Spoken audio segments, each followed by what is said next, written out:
What's up YouTube, it's Mr. Stevie J893 and I'm back with another video.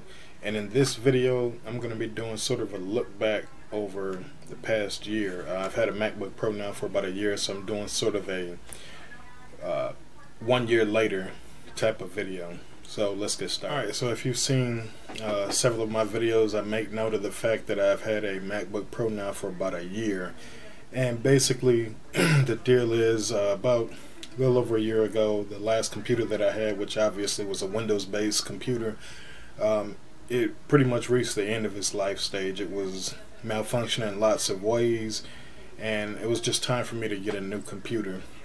And I started, I was kind of at a point to where I started looking at things price-wise, not so much as not wanting to spend a lot of money on a computer, but getting the best bang for your buck. I mean, I kind of got tired of, you buy one of these little budget Windows computers and maybe it's good for a couple years and then all of a sudden it's, certain features and things stop working and you're looking at replacing it.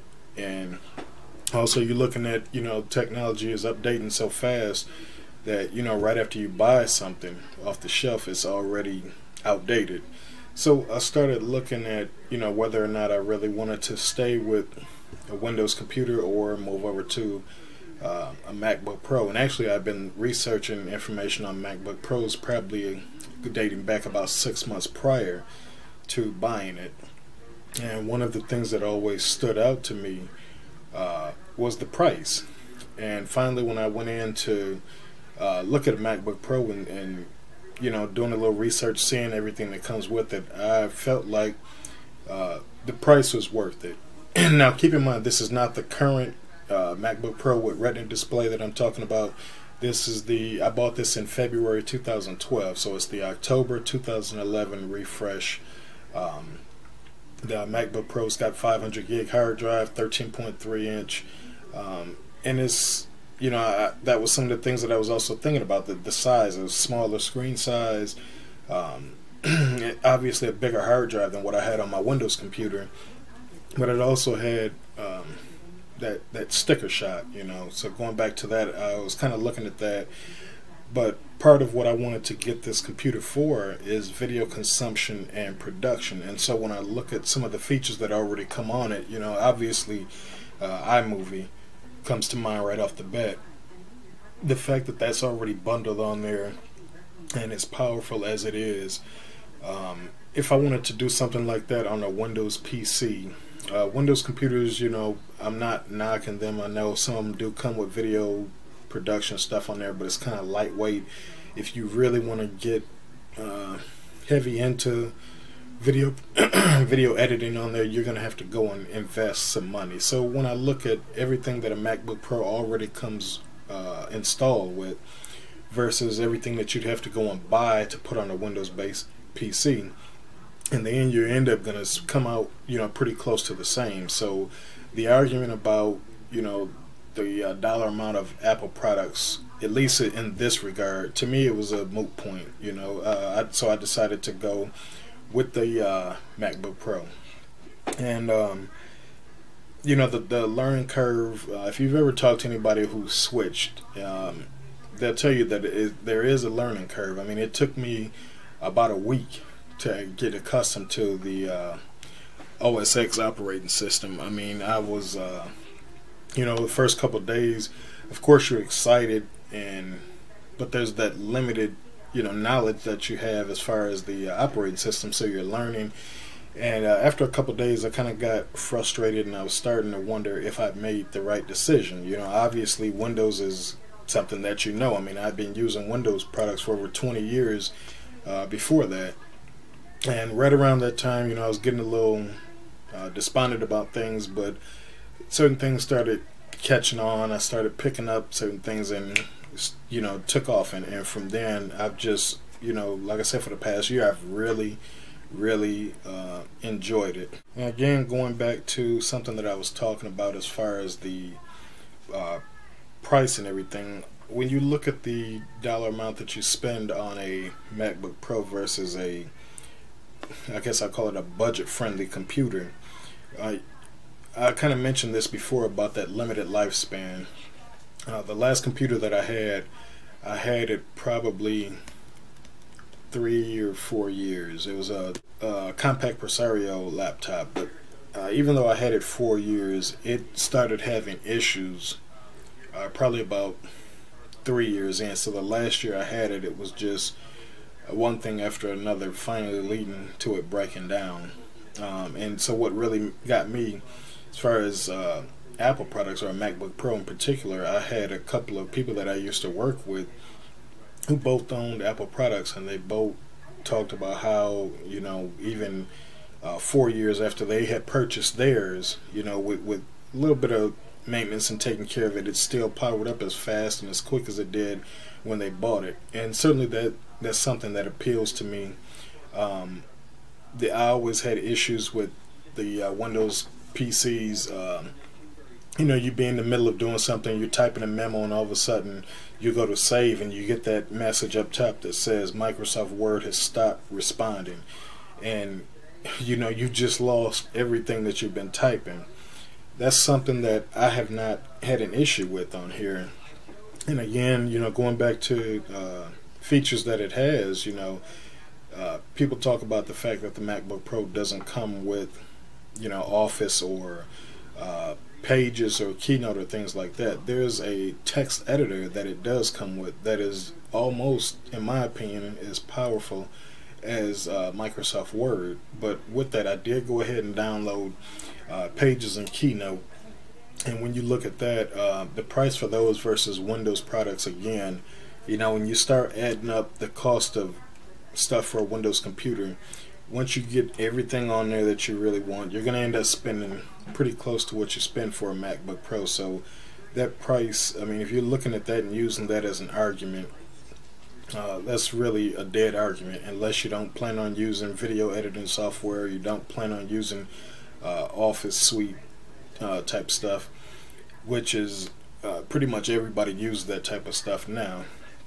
So you also have, you know, just the whole issue with things crashing, not just Word, but you'd have issues with like the internet crashing.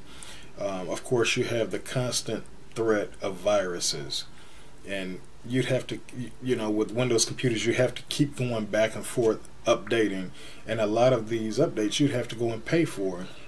Whereas one of the things that I like about with Apple is they do push updates, but they're free updates, and they come, you know, via your update center. All you do is go in, search for any updates.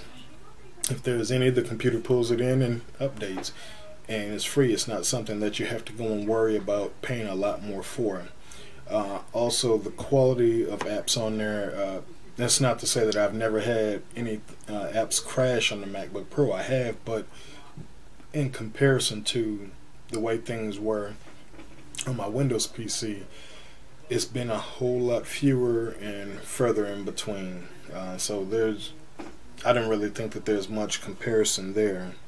So that kind of brought me to the things that I like the most on my MacBook Pro.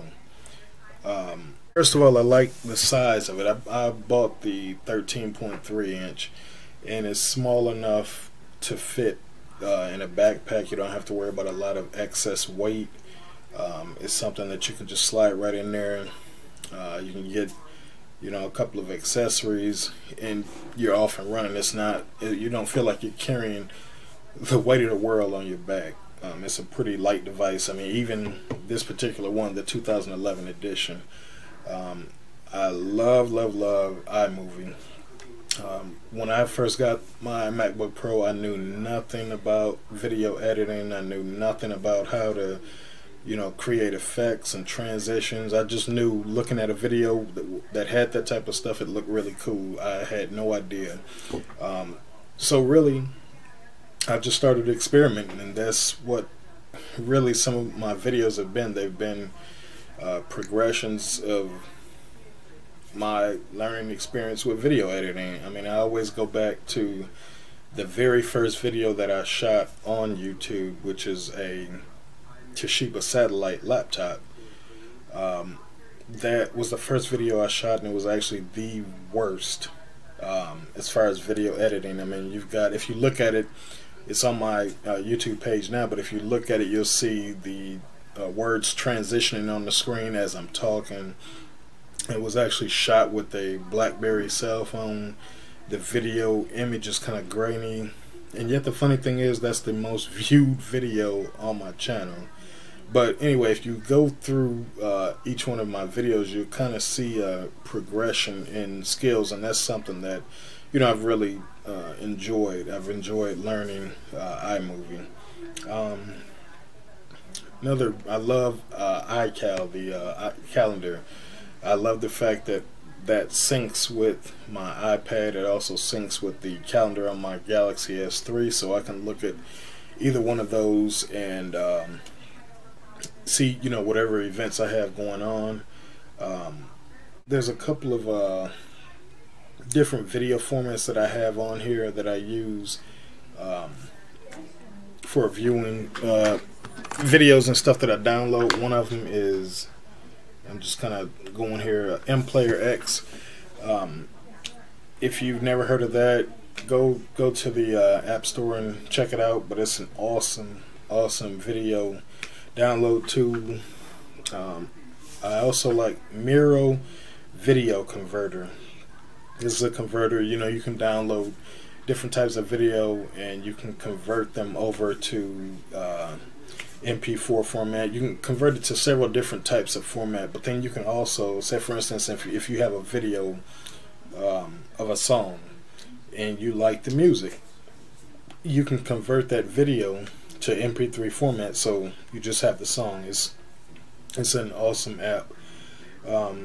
If you see me looking off here, I'm looking on my MacBook Pro. I'm just kind of going through here naming some things that are on here. Let me go on the Launchpad. I haven't really used GarageBand much. Haven't really seen much need for it right now. When I first bought the MacBook Pro, I did buy iWeb. I was thinking about doing some stuff with the website, and still thinking about it, but I'm just not. I haven't really put a lot of time into it as of late, but it's something that I'm still thinking about doing.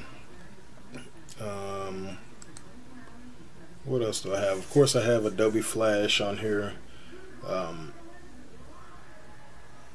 Another app that I have, Wallpapers HD. If anybody's familiar with Zedge, you know the really high quality wall screens that, or wallpapers that you can have for your computer or your phone. Wallpapers HD is the same thing. You can download some awesome crystal clear screenshots that really make your computer or your phone stand out. That's really about it. I just wanted to come back and do a quick review on my first year with the MacBook Pro. So looking back, do I think that I made the right choice? Absolutely. Would I change anything on it? No. I'm satisfied with what I have. Now again, I have the October 2011 refresh. It's got the 2 USB 2.0 ports, one Lightning port, I believe that, or Thunderbolt port, that is. So it doesn't have the Retina display and everything like that, but I don't feel like I missed out. I don't. If I had to choose right now between the MacBook Pro that I have now and a Retina display model, I'd choose mine. And one of the primary reasons is because this is the last model of the MacBook Pro that came out with the optical drive. Now, granted, a lot of people don't use optical drives anymore. I still would like to have the option, if I want to, without having to go out and buy, you know, spend another $70 on an optical drive and hook it up. So that's something that I like. I like also the wide range of accessories that you can use. It's really just an awesome device. So I hope you guys like this video. Let me know what your comments are down below. What do you think about your MacBook Pro? How long have you had it? What was your learning curve like? What are some of the things that you enjoy? What are some of the things that you're frustrated with? Let me know that stuff down in the comments below. Give me a thumbs up and hope you guys subscribe, and I'll talk to you later. Thanks for watching.